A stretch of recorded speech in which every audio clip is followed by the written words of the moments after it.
There is so much to get into from a therapist perspective regarding this Hulu docu-series of Ruby Franke. Okay. Now the story has been told a lot of times, documentaries, but this one brought something a little bit different, and we're going to get into it right about now.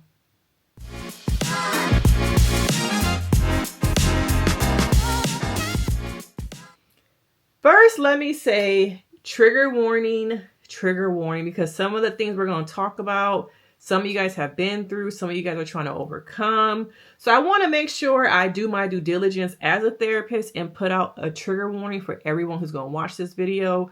But if you are new here, I'm Denise Brady. I'm a licensed marriage and family therapist. And we love to dig into documentaries, reality shows, relationship things. Okay, we all can learn from. Some of us are healing from. And this week, there's been a lot of documentaries coming out that are out. So y'all going to get a bunch of documentaries this week, all right? But let's get into it. Make sure you do the do's. You hit that like. You share this video with your group chats. You do all the things to support this channel. Now, for those of you who don't know the story, okay, Ruby was an influencer mom on YouTube. And she took it to a whole new level. All right. She, to me, is what makes me rethink about family vloggers, what's happening behind the scenes, what these kids are really going through. And she used and abused religion. Okay. She used and abused her own ego at the sake of detrimental to her children, her husband, and this new Hulu docu-series, a few of the children feel like they're ready to speak their truth, tell their stories, share their experience. And it's our first time hearing from her husband, who we're going to have to get into some things about him. Okay. So that's a little bit of it. She's currently serving prison along with her therapist, her son's therapist, her husband's therapist. Yes, everybody in the family was seeing the same woman, Jodi, who was very problematic. And I'm going to get into in this video a few things. Therapists who are problematic, the weaponization of people's mental health for the gain of the therapeutic community. Okay. Parenting styles, healing from trauma, having a narcissistic partner. So we're watching this documentary, and to me, I'm thinking about the family dynamics here. Okay. You have a woman who needs control. That's a lot of moms out there. Fathers too. But we focus more on the men needing control and not so much the women.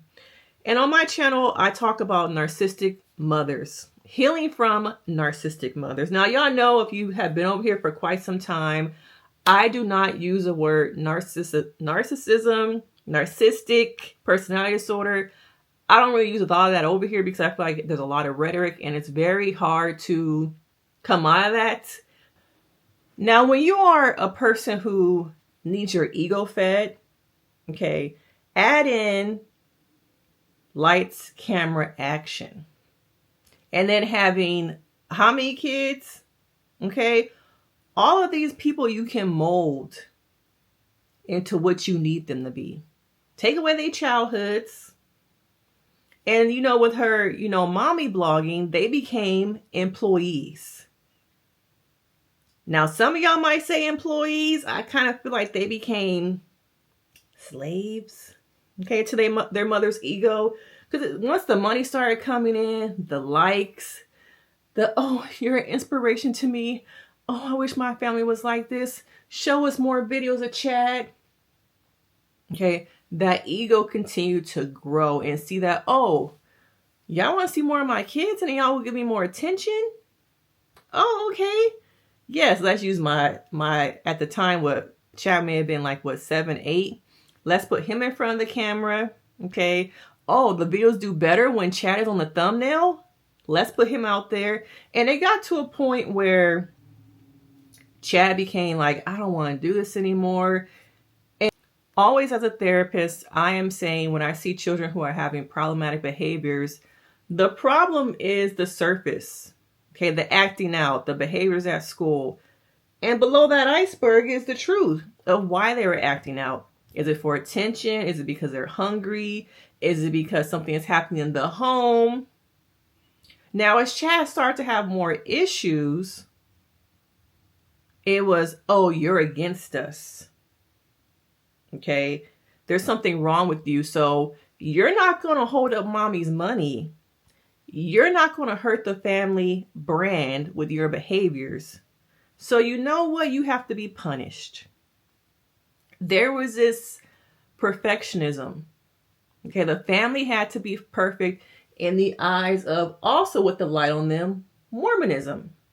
And we have seen all these different Mormon shows, Real Housewives of Salt Lake City. What's the other one? The Mormon Moms on Hulu also. Okay. And just how all these families have to be perfect. And the pressure that puts on the child. Now, even outside of having that religious component, there are a lot of children who have to be perfect in their parents' eyes because they're the golden child. Our children, their lives are all tied into their parents' self-worth. And you have Ruby, who is a person who needs attention. Okay. But her attention was at the scrutiny of her children. She wanted more. And if you guys are not going to get in line with this, oh, I'm going to take away your room. I'm going to take away your bed. Yeah, she took away his bed for I think it was 6 to 7 months and had him sleeping on a beanbag. All right. And that was the catalyst that was like, oh, wait a minute. Her audience was like, hold up 1 second, girlfriend. Now, I was feeling you until you had our boy sleeping on a beanbag. And that is when all of the angst from the community. Okay. And I'm a person about details. And one thing that kind of irked me is that people in this neighborhood were so focused on, she must be a bitch. She doesn't want to hang out with us. She thinks she's better than us. Okay. Aesthetics, personas. That people weren't really focused on what's happening with the kids. A lot of the adults in this docuseries were very selfish. There is as much blame on Ruby as the daddy and some of them neighbors. Okay. Because in this manicure community, people are so focused on relationships with the adults that as a result, the children are slowly spiraling because they're in communities where they have to be perfect and put up an image like everything is okay for my mama and my daddy. Because if I step out of line, I'm the black sheep. I'm going to be sent away to wilderness camp. And we're going to have to talk in another video about all them camps, okay, how detrimental they were, the boarding schools and the abuse in those systems. But it was when Chad, because you know Chad was everybody's favorite. The girls loved him. Her community loved him, her YouTube community. So when, oh, y'all messing with the prince? And that's when the backlash happened. Now, during this time, okay, people also start to learn about her parenting style. To me, there is a thin line between discipline and abuse. And I feel like Ruby leaned on the side of abuse. Okay. It wasn't like, you know, her kids were being disciplined. Oh, we're going to take a tablet away. We're going to take the PlayStation out of your room. It's like, no, you're not going to eat. You're not going to sleep. And then we see her oftentimes, I'm making a video. Shut your mouth. Get out of my view. Get out of the scene. Come on. Like, you said you were going to help me. Can you just kind of pretend to smile? Everyone was in this bubble of mom has to be happy.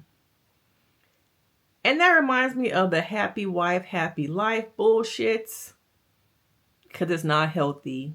It's not a way to really live. Because look what happened. Happy life. Because of the wife was happy. Were they really living a happy life? All the kids, as they started to get older, didn't want to film anymore. And even the young ones just wanted to be kids. But through her discipline and abuse, they became very parentified. They were employees of her LLC. Okay. And let's talk about the daddy a little bit. Because as much as I want to talk about Ruby, the daddy got some issues too. All right.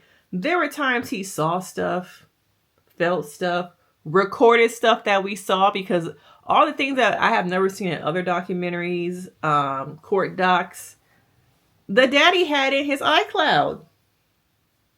Okay. And for how long were you holding on to these videos? And if it wasn't for the documentary, would we ever have seen them?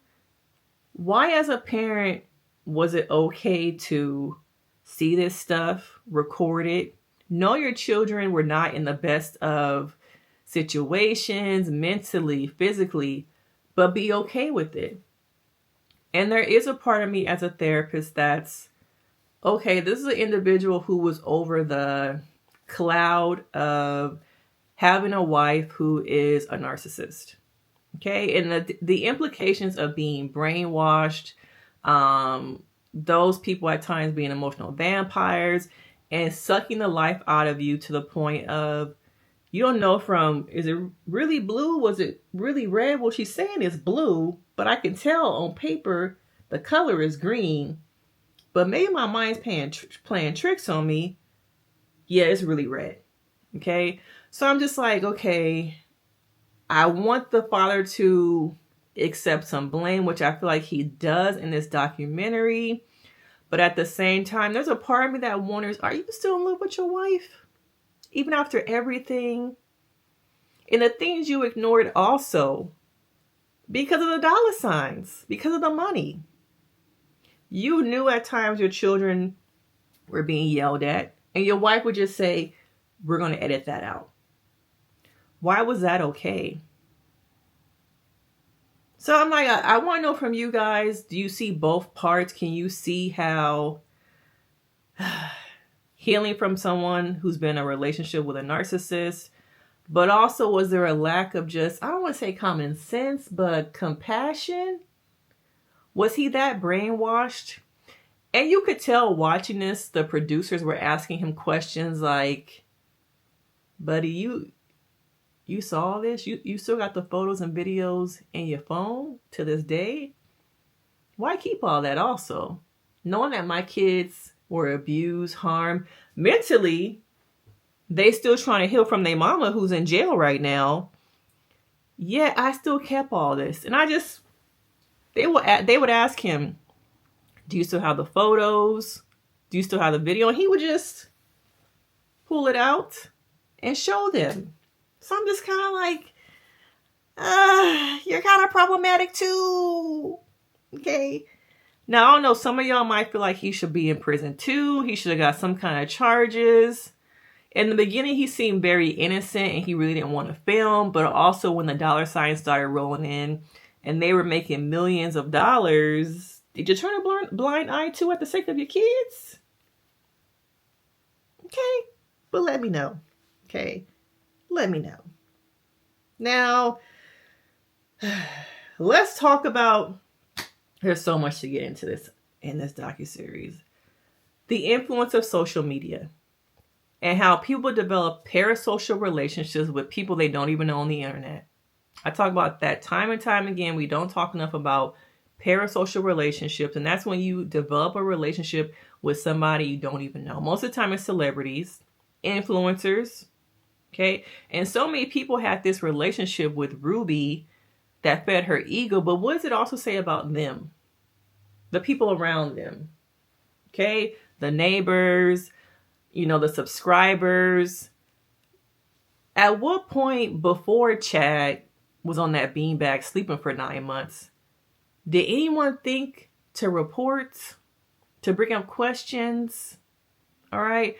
But sometimes we fall in love with the image of what we wish we had, who we could be, what we need, that our moral compass deteriorates because we want to be so bad what we see on the screen.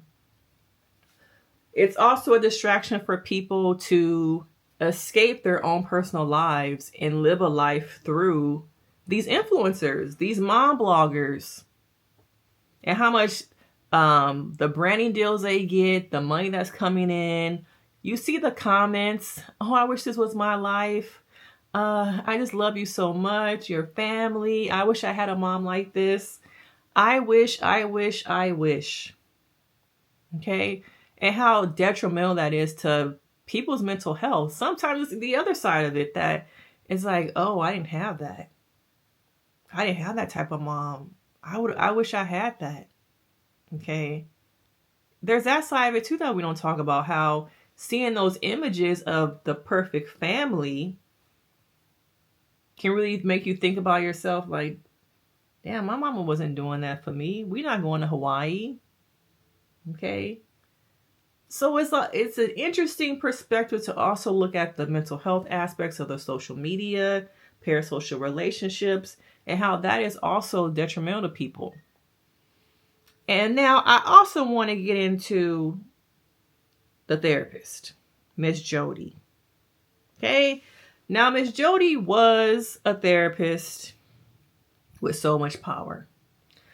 And it really reminds me just how in the therapeutic community, not all therapists are created equal. Not all therapists are out there for good. I'm going to say it because nobody else is going to say it. I get plenty of clients who are trying to heal from bad therapists, who didn't have boundaries, who do the most to collect a check at the cost of what? Their clients. And Jodi was someone who was problematic from the beginning. But I also wanted the role of race in this because she was a white woman in a community who followed her. Was that also why she got away with this for so long? All right. Even, hearing from the guy who was a therapist under her, some of the things he heard, saw her do, that he didn't say much about either in the beginning. And I think there's a part of me that's like, I see more and more as I do contracted work with clinics, and I'm a supervisor for new people coming into the field, just how much some of these people take advantage of interns. Because you really don't know what you should be getting, the right type of supervision, all those things come into place that I think people often are taken advantage of. And I think in some ways he was too, because you're new in the field, you're trying to figure it out. There's not a lot of guidance once there's not a lot of guidance once you guys come out of school. You're kind of on your own to find a supervisor if you don't go to maybe a contracted agency. And I feel like Jodi had so much power and control over people. And people just continued to follow her. And she built her brand and built and built and built. She had this connections thing. Then she had like a mom-like group. And she was counseling the men. Okay, let's talk about that also with Jodi.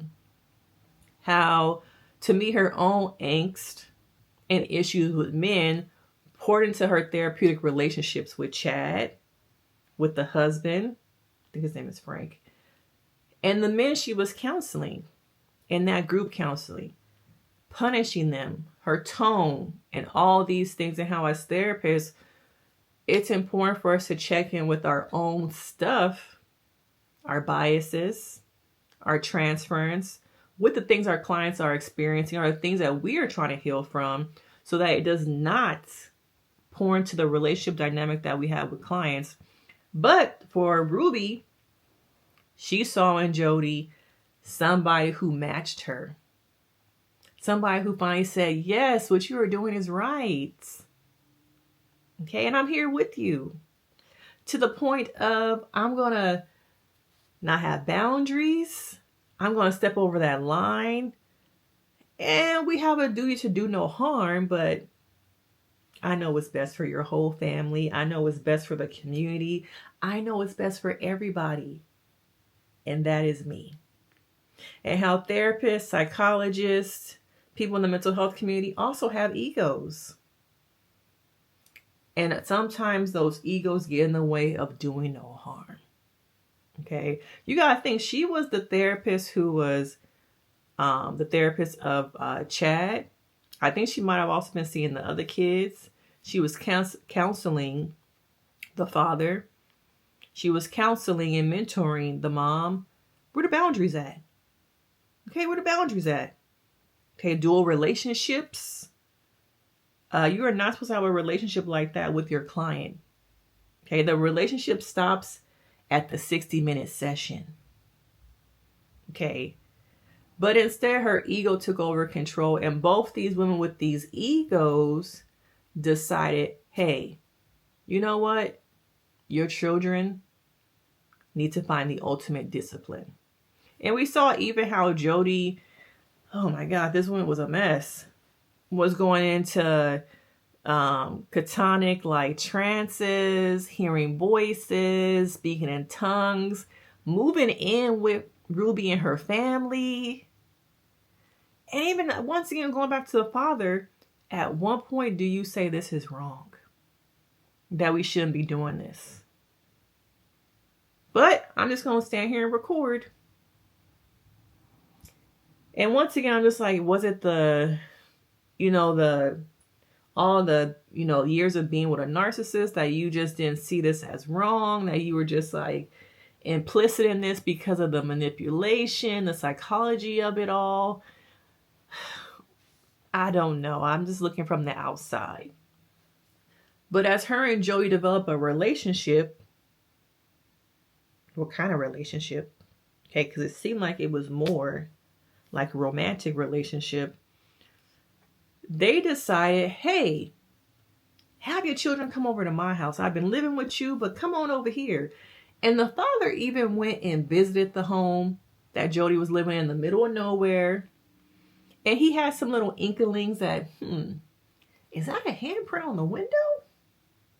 Anyway, okay, I'm just going to take a picture of it and keep walking and enjoying this beautiful tour. And then I'm also going to leave some of my kids here. Is it brainwashing? What's really going on? But the ethics of this therapist went out the window. Okay. And did some of the other people around them, the neighbors, the school. That's another big piece, the school. Knowing that these kids were going through behavioral issues. I'm sure at times they came to school looking disheveled, not all there, maybe with some wounds on them. Because, the father also talks about having to clean blood off the walls. Did the school owe it also to do a hotline call? Because the school, they are mandated reporters. And how Mormonism played a role in all this. Okay. How did that overarching glare of Mormonism play such a huge role in this that people ignore, forget, don't want to see that this family isn't perfect? All these little manicured lawns, these houses, everyone has to stay in order. So if I speak up and say something, does that make me anti-Mormonism? Will I be kicked out of the LDS? Maybe those are things that also the people thought about. But I feel like there are a lot of consequences to therapists giving misinformation, mistreatment, that in the mental health community we don't talk about. And there are probably other therapists out there who have done some things, said some things, currently doing some things that we really have not talked about or discussed. Now, ultimately, we know that one of the children, who I think still wants to be left alone, didn't really hear his story, was able to escape, the house of Jodi, the house of just trauma. Okay, was able to escape, and that's how eventually, Ruby and Jodi were arrested.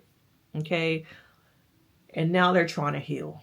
The kids are trying to heal and make a life for themselves. I wonder how much, blame or thoughts they have about the role their father played, how much therapy they have been in. Now, the one child, I believe her name was Sherry, her mood is very interesting. because I don't hear her talk the way that Chad does. And it's interesting because I feel like in a household, there can be so many kids living in that one house and have different experience and thoughts about how the way things happen. Some people might feel like they had a good life. Other people feel like they had a terrible life. Other people feel like, hey, those things happen, but it's in the past now, let's move on. What happens when you have so many kids in one family who have different perspectives about what went on, what they're trying to heal from? Okay. And also, you know, the unconditional love of children sometimes. To love your parents no matter what. That's what's taught to you, right? The conditioning of that. How much contact do they have with their mother in prison? With Jodi? What type of family therapy have they been through? But this documentary to me really showed how media, influence, personality disorders all came together and were detrimental to children. But at one point, all these adults were making money and income off the backs of the trauma, the hurts of the kids. All right. Just hearing some of the stories and things that they went through. I want to hear also from those other children because I'm interested in how they all maybe have different perspectives. But I do understand privacy, healing, trying to heal from parents who are narcissists. Okay. And I guess I'll do a separate video on that because it's still some things to go through. So you probably might get a part 2 this week, y'all. But I want to know your thoughts. What did you guys think of this docuseries? Are you a person trying to heal from narcissistic parenting? What do you think about the daddy? What do y'all think about the daddy? Okay. But it's great to see that everyone is trying to go through their own healing, recovery, trying to overcome this stay in their lives. Because no matter what, that last name is attached to this person. And everything on the internet about this person also is a factor. But make sure you comment, you share this video, you like, you subscribe. And we got more documentaries coming this week, recaps. And I will see you guys in the next video. Bye.